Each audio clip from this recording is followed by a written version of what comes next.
Audio Jungle. Audio Jungle. 안녕하세요 여러분, 대한민국 넘버원 축구 채널 슈팅입니다. 여러분들은 아마도 아이투어벤의 박지성, 맨유의 박지성에 대해 많이들 알고 있을 것입니다. 예를 들어 지금 들리는 아이투어벤 응원가부터 시작해서 04-05 시즌 챔스 4강 2차전 AC 밀란과의 경기에서 나온 박지성 선수의 선제골, 맨유의 엠버서더에 선정된 박지성, 이렇듯 아이투어벤과 맨유 시절의 박지성 선수에 대해서는 많이들 알고 계실 거예요. 그래서 오늘은 아이투어벤으로 입단하기 이전에 J리그에서의 박지성 선수, 즉 교토퍼플 상가 당시의 박지성 선수에 대한 일화를 소개해드리겠습니다. 지금부터 시작하겠습니다. 컴온! 교토퍼플 상가 전력강화 부장 기무라 분지와 박지성 일화가 있습니다. 기무라 분지는 교토퍼플 상가에 뛸 한국의 좋은 선수를 발굴하기 위해 한국을 방문했었죠. 기무라 분지는 허정무 한국 대표팀 감독과 김희태 명지대 감독으로부터 박지성 선수를 추천받았습니다. 박지성 선수의 발목 부상으로 A매치 경기에 뛰기로 돼 있던 그의 플레이를 보지 못했습니다. 하지만 기무라 분지는 박지성에게 무언가 남다른 느낌이 있었던 모양이었는지 일본으로 출국하지 않고 상무와의 연습 경기에 출전한 박지성을 직접 살펴봅니다. 그리고 교토 입단 계약서를 박지성에게 내밉니다. 사실 박지성 선수에게 먼저 입단 제의를 한 팀은 교토퍼플 상가가 아니었습니다. 먼저 입단 제의를 해온 팀은 시미즈 에스펄스였습니다. J리그의 두 팀에서 제의가 들어왔고 박지성은 어디로 갈지 고민했었죠. 당시 교토퍼플 상가팀은 A계약, 시미즈 에스펄스 팀은 C계약이었습니다. 교토퍼플 상가팀은 프로 정식 계약인 A계약을 제시했기에 자신을 더 인정해주는 교토를 선택했습니다. 박지성 선수는 15일 명지대 본관에서 J리그 교토퍼플 상가의 기무라 분지 단장과 만나 입단 계약서에 서명합니다.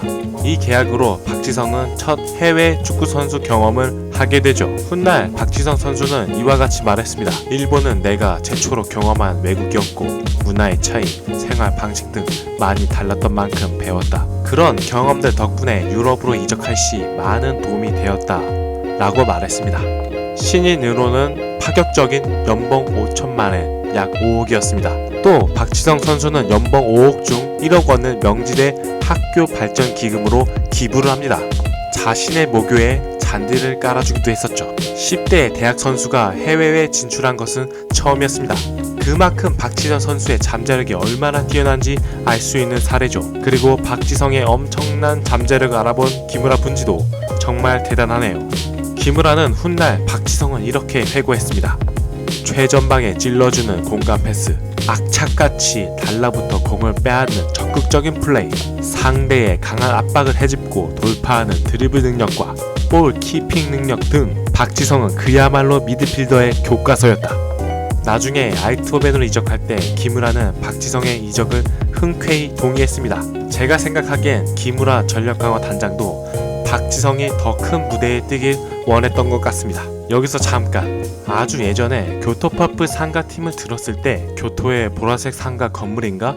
라고 생각했었습니다. 엄청나게 가난한 실업팀이겠구나. 상가 건물 주인이 구단주라니. 하지만 당연하게도 그런 뜻이 아니더군요. 교토는 불교의 도시입니다. 따라서 승려를 뜻하는 퍼플, 그리고 불교 경전에 자주 사용되는 언어 산스크리트어, 상가에서 따와 협회, 조합 또는 회사라는 의미를 가지고 있습니다. 즉 교토 승려 협회, 교토 승려 회사라고 말할 수 있겠죠. 현재는 도쿄 상가 FC로 이름이 변경되었습니다. 다시 돌아와서 박지성 선수가 입단 당시 교토 상가 FC는 2승 1무 12패로 리그에서 꼴찌를 달리고 있던 아주 최악체였습니다. 후기 리그 들어 박지성이 합류하면서 6승 1무 8패로 분위기를 전환했지만 끝내 강등권을 벗어나지 못하죠. 2001년 시즌 박지성, 구로베 등의 활약을 앞세워 28승 5무 11패로 제2부 리그에서 우승을 달성합니다. 제1리그로 승격시키는데 아주 크게 기여를 하게 되죠. 그 후 계속해서 박지성의 활약으로 2002년에는 제1리그